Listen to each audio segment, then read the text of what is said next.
The Idol Moto. Ito, pag to talagang nag-ano sa akin, ano, don't reels, don't TikTok, wag ipopost sa timeline.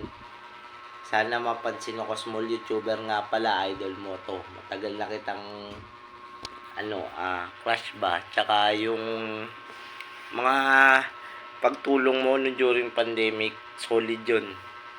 Sana matrim mo yung request ko ngayon November 18, next month. Baka naman, para mag-viral na rin ako, mamonetize na ako kasi magka-college na yung anak ko eh. Medyo marami na akong pagkukulang doon. Tsaka kailangan ibangon ko na rin sarili ko. Itayo ko na yung sarili ko. Para di na ako minamaliit ng mga kung sino man nang mamaliit sa akin. Shout out sa inyo sa mga nang mamaliit sa akin. Maraming salamat sa inyo. At least kahit di pa ako sikat, threat ako sa inyo.